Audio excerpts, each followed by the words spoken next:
From Illinois Soul, this is Dialogue. I'm Kennedy Vincent. Dialogue is an exchange about culture, straight from the soul. You can catch us on Saturday mornings at 11 and Tuesdays at 7 p.m. on Illinois Soul. Ruby Mendenhall is a force. She's a professor at the University of Illinois Urbana-Champaign in sociology and African American studies. She's also an associate dean at the Carle Illinois College of Medicine. And for the rest of 2024, Mendenhall will reign as the city of Urbana's poet laureate. Today, you're going to be hearing an interview with Reginald Hardwick, IPM's News and Public Affairs Director. He sat down with Mendenhall about her family, her gift, and she shared 3 of her poems. A dialogue with Reginald Hardwick and Ruby Mendenhall starts in just a few moments. Did you envision this life for yourself when you were growing up in Chicago? Oh my gosh, that's a great question. I'm thinking back to my dreams. So it's interesting. I wanted to be a physician, actually, when I was younger. And so I ended up going into occupational therapy, which I loved. I loved that job. And now I'm really, focusing a lot on healing, and healing is really important. So one of my professors talked about that no matter what someone wants to be, that they will do something similar to that. And like it could be a different format than they imagine. So I guess in some ways, maybe I imagine myself as a healer. You've conducted extensive research looking at mental and physical health of Black women. Can you tell me a little bit about that? So my research examines how gun violence affects Black mothers' mental and physical health. And so I do a lot of work on the south side of Chicago. And we interviewed actually about 100 Black women. And one of the things that was really transformative. So when I started it, I was thinking about, okay, what policies do we need to change? How do we think about changing society so that it's just and equal and that they don't have to experience this? And then one of the moms, when I was doing the interview, she waited for me and she was like, can I just say, thank you for coming to see about how we're doing, to ask us how we're doing, and then what we can do together. And then she said, the little things matter and people don't understand that. And, her words kept going. I kept turning them in my head. The little things matter. What is she saying? And then I took it as she was saying, thank you for recognizing our humanity, that we're in conditions that we should not be in, and then thinking how we can find solutions together. So that work really was transformative. It really has influenced all of the work that you see me do now, from the wellness store to training community health workers, their children, because the mothers often talked about how they tried to protect their children from the violence and sometimes they couldn't. Even one of the moms talked about literally putting her body over her child's body as the bullets were flying.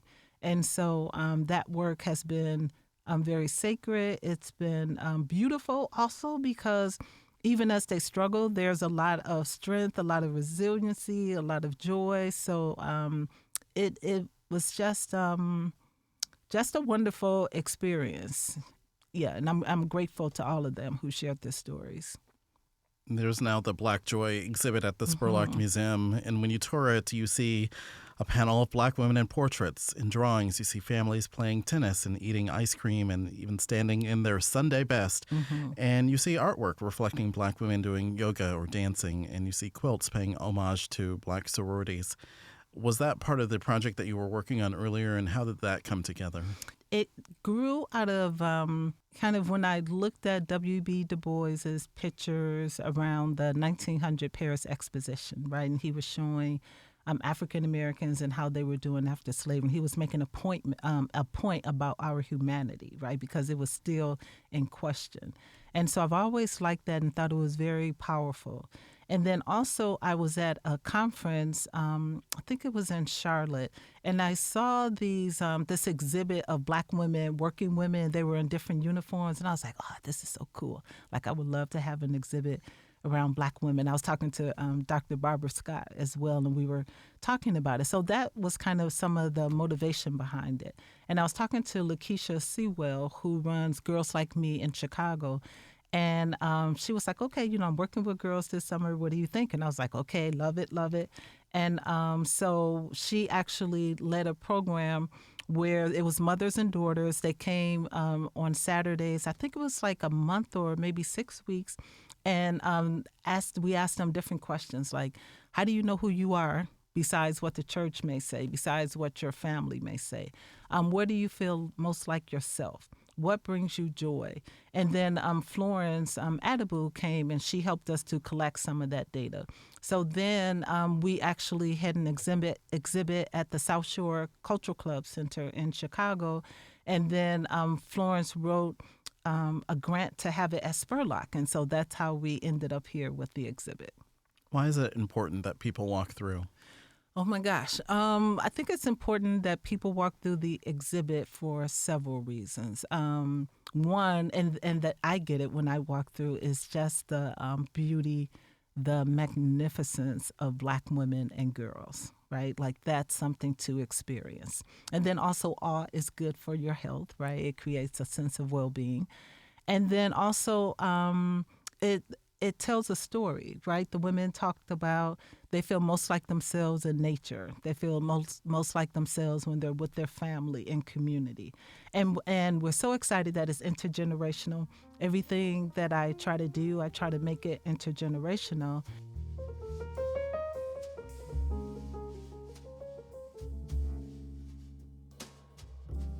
Congratulations, you were named the Poet Laureate for the city of Urbana.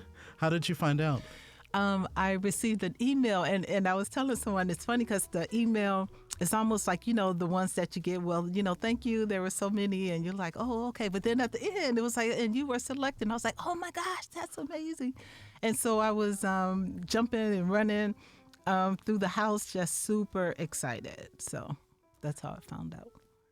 I understand that you've brought some poetry to share with us, and one of them does relate to some of your work in the Chicago area. Yes. So I'll start with the first one, and it's part of a documentary that we're doing called What's Left Behind. So when I did, me and my team, we talked to about 100 mothers. Some of them lost their children to gun violence. And so Lisa Butler, who was working with me at the time, she's a licensed clinical social worker now, she wanted to go deeper and to talk with mothers who did lose their children to understand after the funeral, after the media kind of packs up, what's left behind. And so that's the name of the documentary. That's what we're trying to explore. I write poems a lot of times when I'm very happy or very sad. And so this poem was just me trying to process the emotions that I was feeling, listening to one of the moms and many of them who talked about kind of some of the hard parts of kind of losing their child. So the title of the poem is The Hardest Part. The hardest part was to lower you into eternity as I remain mortal, to watch you slip away from me into the forever portal. My heart torn into strips of black and blue blood as part of it went with you. I cannot breathe, I cannot eat, because I am your mother without you. I carried you in my womb for 9 months, protecting you through the seasons. Now, I must select the vessel to carry you beyond my reach, beyond rhyme, beyond reason.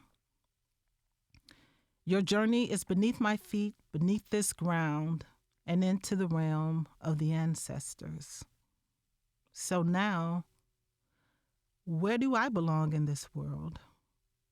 My soul aches and needs to sequester. Thank you for sharing that. How long have you been writing poetry? Oh my gosh, I have been writing. The earliest memory I have is like when I was in second grade, and the teacher put my poem on the board, and I remember kind of sitting down and having to lift my head to see like my poem, and she was talking about it. And then in fourth grade, I wrote a poem about Dr. King, and my teacher talked about that. And then when I was in 12th grade, my two English professors, Miss Sharp and Miss Hansberry, if they're out there, thank you. They really liked my poetry, and they had me go from room to room to read which two of the poems that I would read at ACSO, the NAACP's competition. And so I chose a poem, and I didn't win, right? So I was devastated. I was sitting there crying. I was devastated. And I was like, oh, I must not be good, And then there was no pathway to become a poet, right? No, so I never really thought about it like professionally, but I've always written. So I have hundreds and hundreds of poems. Like I said, I just some people hear music and some people see things, and I kind of see poems and I write poems. So since second grade, and maybe sooner, maybe earlier. As poet laureate, what are some of your plans as you go through the whole year? Yeah, so I'm really super excited to work on a book project. And I want to do a book that's intergenerational, as I mentioned earlier. So with young people, I asked my son if he would write a poem with me.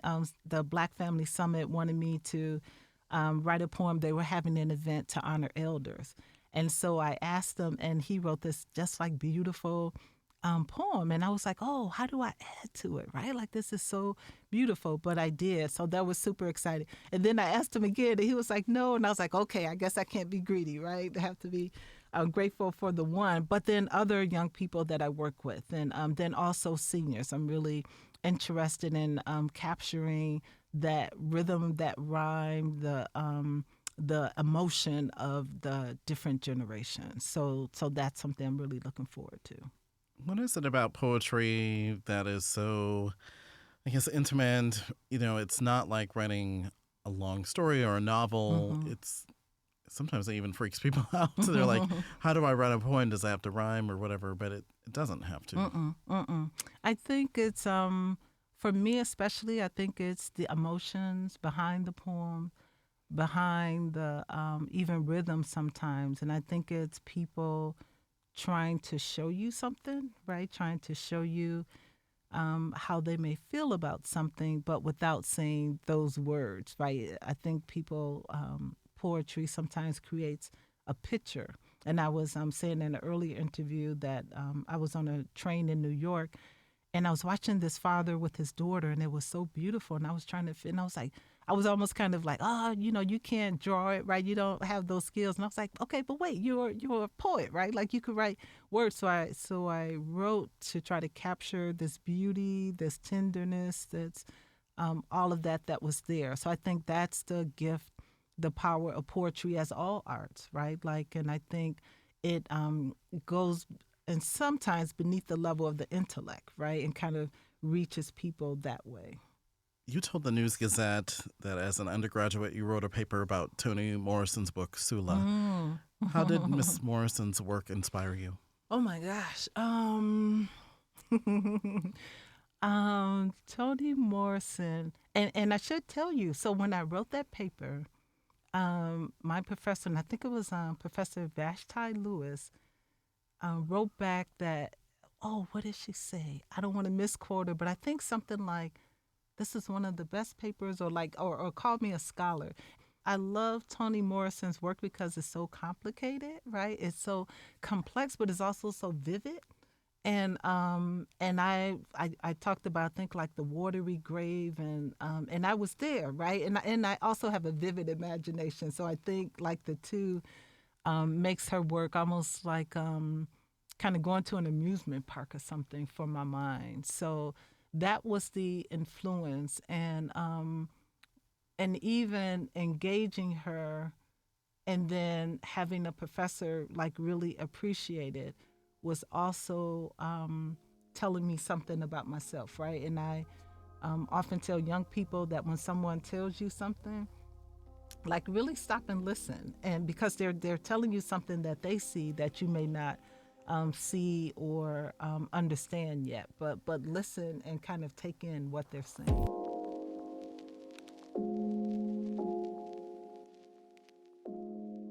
Coming up on Dialogue, a one-on-one with Ruby Mendenhall, the city of Urbana's 2024 Poet Laureate.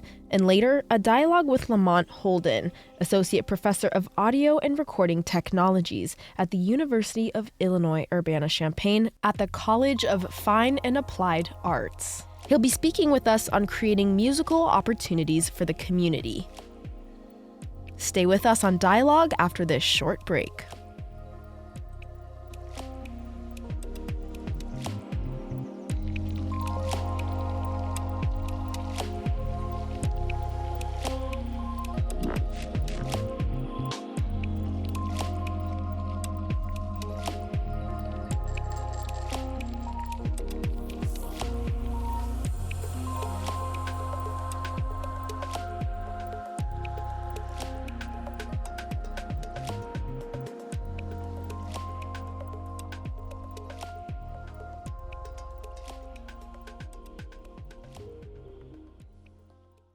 The story of generations of people who felt the lash of bondage, the shame of servitude, the sting of segregation, but who kept on striving and hoping and doing what needed to be done so that today I wake up every morning in a house that was built by slaves. And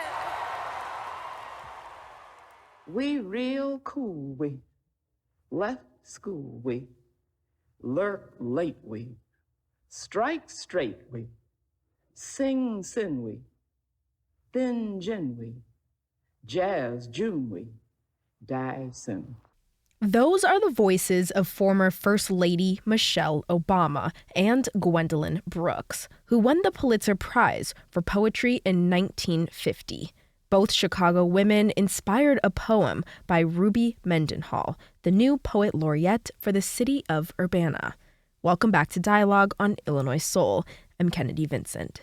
For the first half of our show, you're listening to a one-on-one dialogue with IPM's News and Public Affairs Director, Reginald Hardwick, and Ruby Mendenhall, Professor of Sociology and African American Studies at the University of Illinois Urbana-Champaign. She is also an Associate Dean at the Carle Illinois College of Medicine. Inspired by Obama and Brooks and many other Black women from Illinois, Mendenhall composed this poem. And the poem is Michelle Obama and Black Women as Alchemists. Black women alchemists have special liberation elixirs made of golden threads and ties that bind, crushing the coils of the constrictor. Francis Watkins despised slave masters' oppressive and fearful alchemy as they transformed Black babies' blood into gold coins, greed from stolen wealth, drowning out their cries of agony. She demanded, "Bury me not in a land of slaves, where mothers shriek of wild despair and stand above tiny, child-sized graves."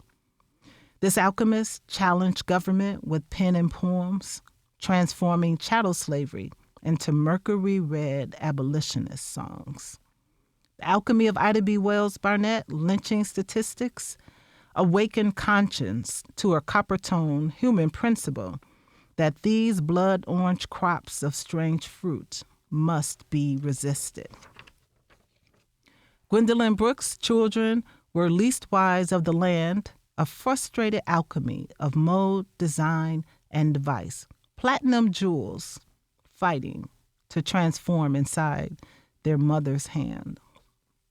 Alchemy continues with Melvina in a slave's blouse, the First Lady's great-great-grandmother with cobalt blue dreams, transforming inhumane slave quarters into America's White House. She planted tomorrows full of hope and without trauma, allowing survival of generations and the acceptance of love from the future first Black president, Barack Hussein Obama. A First Lady with deep brown beauty reflecting smiling eyes, a mind trained by masterful alchemists, leaving nothing wasted, transforming Black womanhood, dancing to Maya Angelou's Still I Rise. We stood up and ran to her health and wellness call of "Let's move," hearing What's Going On and other Marvin Gaye old school grooves. When the music stopped, A Hidden America emerged on ABC. Her heart encased in sadness from children gone too soon, beautiful, young, lifeless bodies out of their mother's tortured reach. Michelle Obama said of children's blood that ran in the streets, Hadia Pendleton was me, and I was her. Death is warmed over too many times in this Chicago heat. She said, in this city, we are not in a zone of war yet. Our babies constantly face these hell-hot flames. Even when asleep, stray bullets rock the cradle, opening death's door. She compelled the country to invest, saying, resources matter. The price is all of our humanity if we settle for failure and cannot prevent the blood of children from splattering. The First Lady's audacious alchemy is an international stage and the ears of billions, admonishing the world to end gun violence and to embrace all of our neighborhoods and every last one of our children. Thank you for sharing. You mentioned 3 Black women from Chicago who had connections to Chicago, Ida B. Wells, Gwendolyn Brooks, and of course, the First Lady Michelle Obama.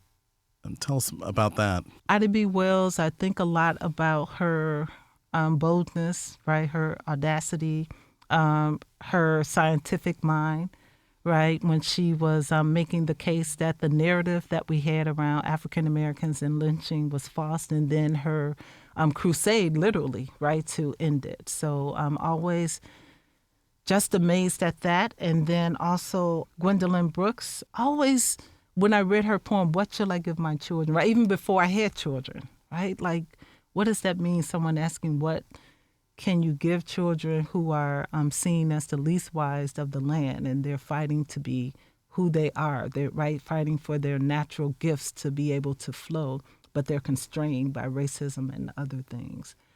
And Michelle Obama and Hadia Pendleton, right? Like kind of the relationship between those two, and Hadia just kind of representing so many children whose lives are cut short.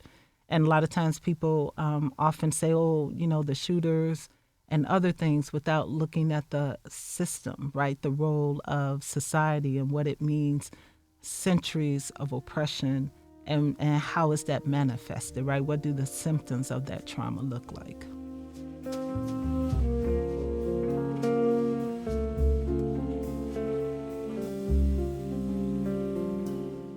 Wellness is central to Ruby Mendenhall.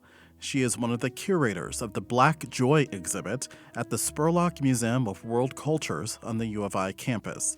Walk inside and you're met by a wall of pictures and drawings depicting Black women on the south side of Chicago, enjoying activities with their children, gathering on the back porch, or enjoying a walk along Lake Michigan. And just a few feet away, a section called the Wellness Store, where visitors can read, meditate, play in sand, and just be still.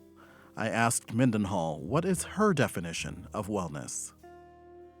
Great question. I think for me, the definition of wellness, my mind goes to when we train our community health workers, we talk about the Samaritan 8 dimensions of wellness: mind, body, soul, community, finances, environment, right? Kind of, and I see it as a wheel. And if something is off on one part of the wheel, that then it's not kind of rolling smoothly. And I remember early in my career, like I was really focusing on wellness, and I was trying to get money from an organization, and they were like, you know, you have to come up with some pathology, right? You have to, and I was like, wow.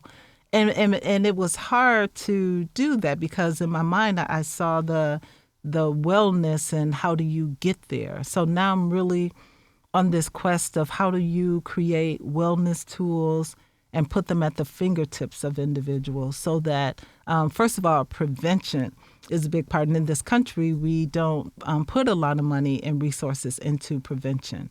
I wrote this piece about the medicalization of poverty with Robin Wilson, and just the idea that we'll have people have high blood pressure, right? Like people who are unhoused and the stress and how it ravages the body versus putting them in housing and preventing all of that. And it's just, it's heartbreaking to see it. And, and as an individual, you think like what role can I play in kind of dismantling that? And so that's the wellness door that you see, right? It's kind of this idea of putting those tools, what we know both from people's culture. And I tell people I'm a Black female in this country, and you see me and I'm looking like I'm fairly well. Part of that is the cultural technology that my parents, my grandparents, great-grandparents, that they've employed coming from Africa through the Middle Passage, through chattel slavery, right, through Jim Crow, through all of this. And so that part is part of the solution to the healing. And then also what we're learning from neuroscience, right? The body-mind, right? That they're very intimately connected. And then also the environment, right? So again, all of those components need to be operating at the same time. And even how can we as a society look at the complexity in that way instead of wanting to just kind of pull one or two pieces and focus on that. So I think of wellness as something that's very holistic. How can you get wellness in this really extremely busy and noisy world? Actually, so in the Black Joy exhibit, that picture, beautiful picture by the artist Catrice Garvin, of the Black woman with the afro and it has the words. So that's part of when we ask the mothers, like, how do you maintain your wellness? How do you keep it together, especially those who are in neighborhoods with high levels of gun violence? And some of them talked about coming in from the neighborhood, going into their homes, and then going into the bedroom, going into the bathroom, going into the shower or the tub, and then kind of getting that sense of quiet.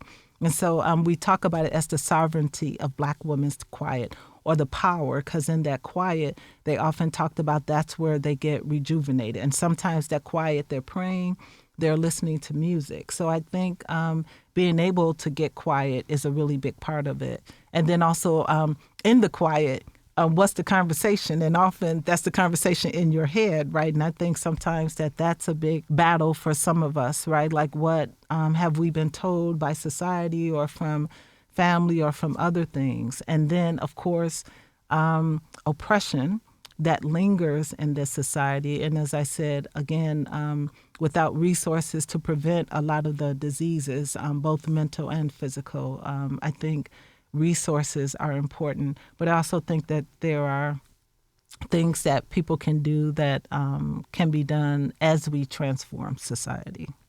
I noticed in the exhibit that there was a lot of talk about rest, and interesting to me because the people who built this country, the enslaved people, as descendants, whenever we ask for rest or ask for a vacation or whatever, then we were accused of being lazy. How important is rest in having a discussion about that? Oh, I think it's really critical. And even in my own life, right? Like as a Black female on campus and the service work, right, that I have done. And even I was thinking the other day, right, like, if you didn't feel like you had to fight oppression, right, if you didn't feel like you had to open up doors, if you didn't feel like you had to do all these other things, what would your life look like?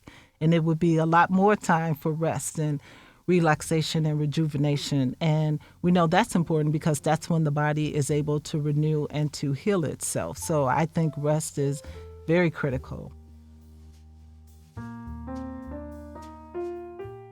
In the fall of 2023, Mendenhall was appointed the Catherine Lee Baines Dallenbach Professor in Liberal Arts and Sciences, a reward for years of community outreach and scholarship. It will help her continue her wellness work, such as training high school and young adults to be community health workers. As we closed out our interview, Mendenhall read her poem, Gratitude for This Journey with You, which she also shared during her investiture ceremony. And and says, "My spirit entered this world, black, brown, and beautiful." Both parents asked in different ways, "What can I do for you?" They loved me in a world of mahogany dowels and climbing fences. Years spent inside a double Dutch rope, learning new songs and dances. My family, amazing and complex, includes enslaved Africans fighting for survival. My Native American ancestors whisper from the trees the sacredness of my arrival. A world of poetry, movement, and music just beyond her reach. Occupational therapist, lobbyist, infant specialist, and learning how to teach. Institutions of higher learning, UIC, U of I, UM, NWU, and U of C. They have all held glorious people who saw and held me wondrously. The mothers and young people who shared their stories taught me about the world, those who have and those who have not, in a dance, often mediated by funders' pearls. To the community connected to this university and beyond, I am you and your children are mine. I see clearly the third Reconstruction and Renaissance that is now time to imagine and design. This honor today from the Dallenbach family is a major milestone on my journey. To everyone in this space and time, here and now, thank you for sharing this quest with me. I stand on many, many shoulders and feel extremely grateful for each and every one of you who provided rocket fuel to my bold and audacious dreams, making many of them come true. Ruby Mendenhall, thank you for joining us. Thank you. My pleasure. And thank you so much for your well wishes for me as Poet Laureate.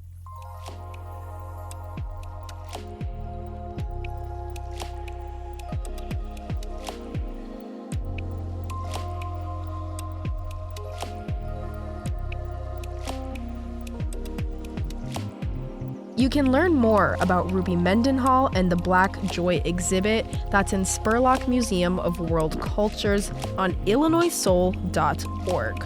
Next up, we're speaking with Lamont Holden. He's an associate professor of audio and recording at the College of Fine and Applied Arts. We sat down with him to talk about the musical opportunities he's creating for the youth outside of the university and how he teaches hip-hop music production. Stay with us on Dialogue after this short break.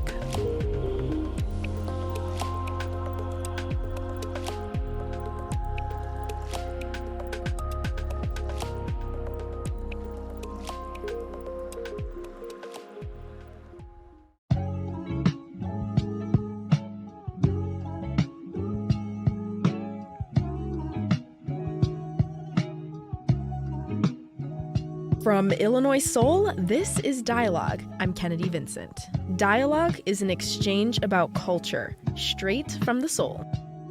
You can catch us on Saturday mornings at 11 and Tuesdays at 7 p.m. on Illinois Soul.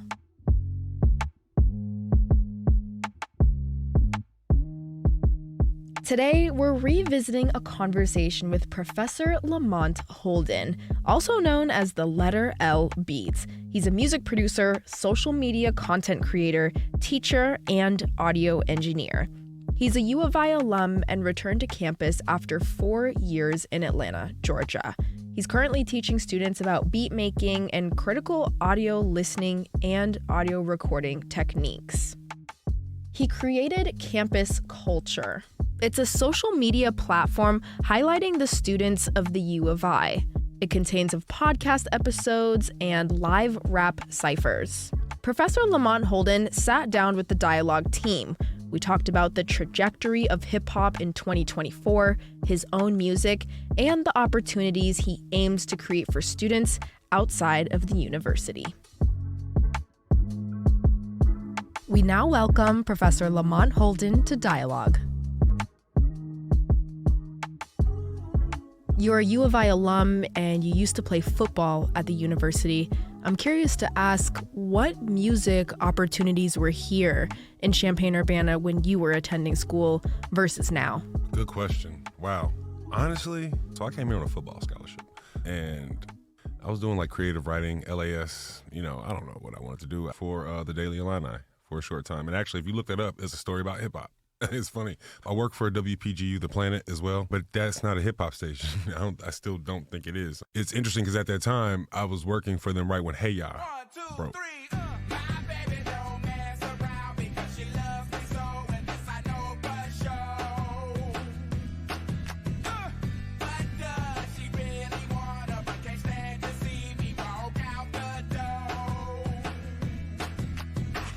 As far as I know, I didn't know anything about the School of Music. I mean, I barely even went to the Urbana side of campus. I knew like two people that you could like either maybe go over their crib and make a beat. Sometimes that they had their brother's computer that weekend or something like that. But nah, not anything official.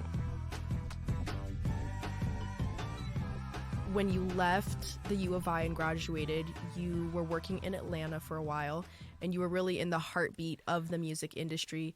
Why did you come back? When I graduated, I went to Chicago and I was doing public relations. And then from there, I was in education and coaching for about 12 years. During that time, I started teaching myself how to make beats. I think here's what it is, right? Everybody's cut a little bit differently. And even for those of us that might have that kind of like dream, that ambition inside of us, that little voice that calls from inside, not all of us have the courage to follow it because it means a lot of uncertainty and insecurity. I think winding up in Atlanta was having the courage to follow that voice. Like I had been making beats for a while, right? But you start to understand when the rubber hits the road, and this is where I kind of teach this a little bit, right? There's this very thick, I don't even call it a line, it's more like a membrane between, people who are very serious amateurs and people who are actually professional.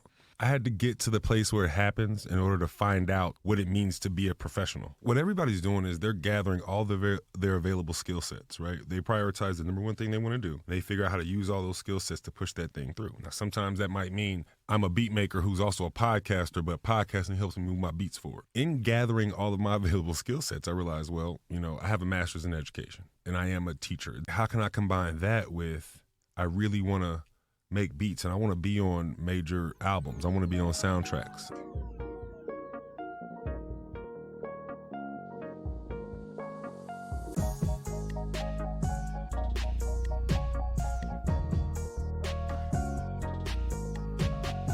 One, there's literally a process to doing that, but also it's learning about how culture drives music.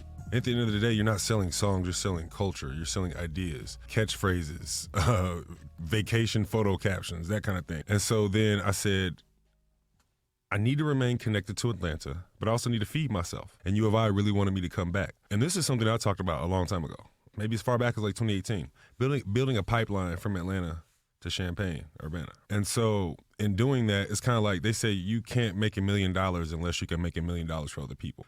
My job is to get into the industry, find out everything, teach it, and then help provide opportunities for people. And then in that, I can find my way in, right? Because don't be selfish. Be grateful. Don't be selfish. Try to help other people. It's about sharing. Yeah. It's about sharing the knowledge for the community.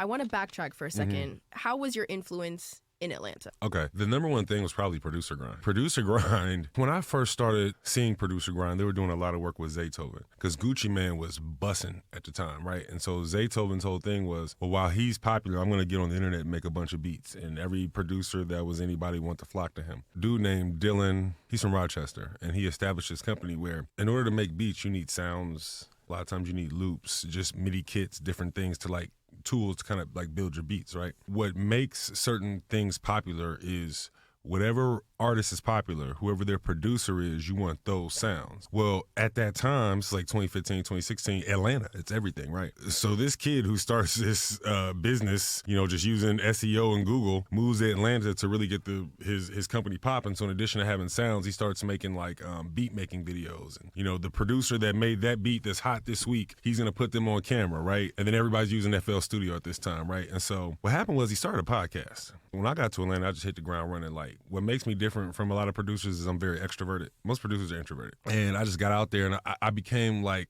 I started working for there's other companies that kind of did stuff for producers. And so I kind of worked with them just to kind of get a feel for it. He actually came to me and was like, look, I'm starting a podcast. You seem like you know what you're doing. Come help me out. I basically, within the first episode, halfway through the first episode, one of his sound designers, making these sounds for producers, he put him in the B chair as a co-host, right? Again, producers are introverted, right? So halfway through they cut, because we were interviewing like Drake's producer. And so halfway through he's like, yo, jump in there. And I know what to do. I know how to ask questions. Again, I never majored in journalism, but I had that experience working at, the Daily Illini, which kind of informed a lot of what I wanted. And plus I wanted to learn how to be a better producer. It was easy for me to, become the question asker, to be, hungry for that. And so through that, I did their first 30 episodes. They're still going right now. We did Drummer Boy, we did Zaytoven, we did DJ Toon. Just basically every producer you could think of that's been on the charts in the last 5 years, we interviewed them or we were in the studio with them while they were making beats. With the thing is you want to link up and coming producers with like industry vet producers. And in order to know industry vet producers, you got to have like experience and build relationships, and that takes time. That means you have to be cool with somebody. They have to care who you are. You have to be of value to them. That's how I got cool with DJ Burnwan. That's how I got cool with Stolen Drums. Go6, 21 Savage's producer that was just on the project he dropped, right? So when I'm down there, a lot of my face card is attributed to the fact that they saw me on Producer Grind.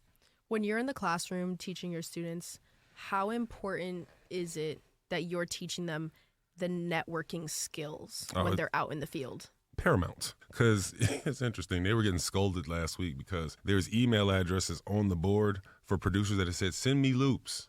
And none of them has sent them loops. There's a student right now who's about to graduate in the College of Computer Science, and he's also a producer. He met DJ Burnwan 2 years ago. DJ Burnwan, like I said, he just got that placement with Don Tolliver last year. He's got a placement with Trinidad James through that relationship, and he's not even in School of Music. And so it's like, what are you doing that's in this guy loops, right? And so, yes, the networking, because it's who I like to work with. It's whose loops I like reaching for when I'm making that beat. It's whose drums or drum sounds I like messing with. It's who I don't mind FaceTiming or hitting on Instagram. It's whose humor I get, and those are the people I want to work with, and that ends up being the person who, because Burnwan has relationships with everybody. What's happening right now with music in higher education? Higher ed is realizing that a lot of the music that is popularly consumed, listened to, re-listened to, that gets placed in movies, a lot of that hasn't been taught traditionally in schools of music, right? And that does include hip hop, right? But also just, music made on computers, period. Different programs are in different spaces and places with that, right? And it's not always how much technology you have. Sometimes it's about how much culture you understand. Sometimes it's about understanding the current moment. I don't know anybody else in the country that brought Back of the Class, a one mic rap performance platform. They're based out of Memphis because one mic rap performance platforms are the thing now, right? Good God, I'm so grateful I had the wherewithal to think to pivot to it. Ice Spice blew up off of On the Radar, right? And I dream of, even if I have one student that's able to just tour for the rest of their life as a rap artist and just feed themselves, right? I'd be okay with that. They don't even have to be in Ice Spice, right? But that happened in like October of 22. By October 23, we were up and running with campus culture. I just knew, I said, we have to be in the current moment.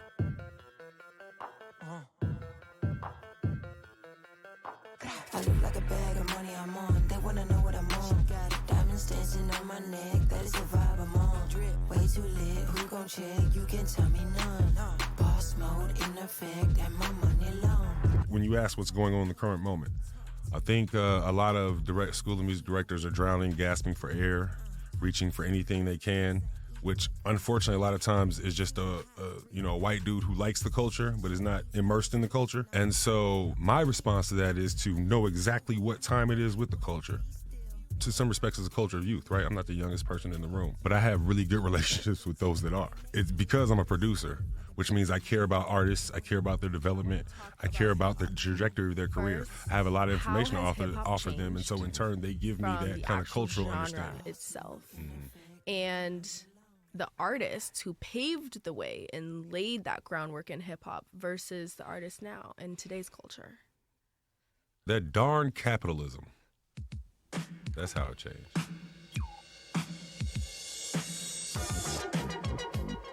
When I think about that first group, Furious 5, they just did it for the love, right? And, they toured and found ways to make money. But as is, of course, in New York and in the 80s, they find a way to sell it at mass scale. It's like a jungle sometimes. It makes me wonder how I keep from going under. broken glass everywhere. People on the stage, you know they just don't care. Anytime you have somebody doing something at mass scale, here's the first thing. Labels are they're just like banks. They give you terrible high interest loans. But not only that, they're gonna put their fingers in everything and change the art around. And a lot of times when we see Clear Channel merges into one in the 90s, and then now you have to funnel, a bottleneck of the types of music that are getting radio play, right? Because only a few people are making decisions about what goes out there. It doesn't seem like that bad of an idea at first, but then nobody can see the long-term subversive play of, we're only going to put the music out there that's going to show the worst of the people that created the culture. And so when you say what has changed, people respond to their environments.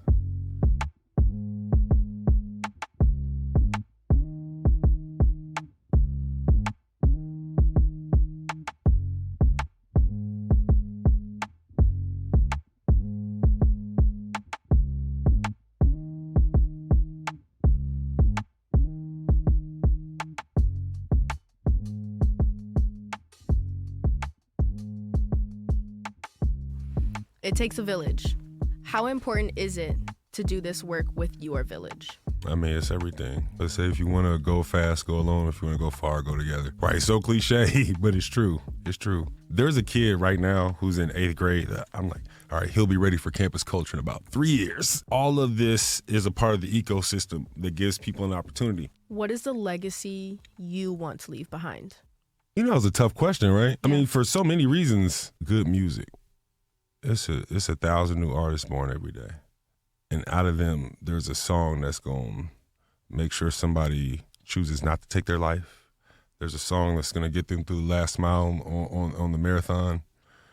There's a song that's going to inspire them to finish school, make sure they get to work on time every day.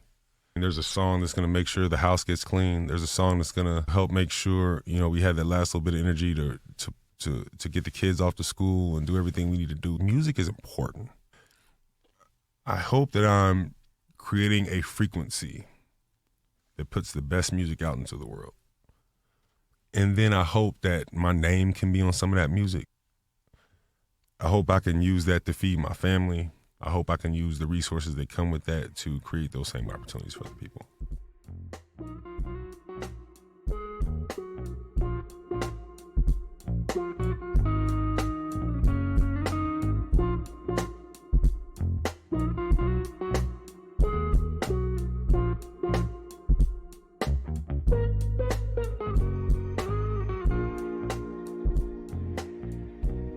The Dialogue team would like to thank Professor Lamont Holden for joining us for this important conversation on music in today's world.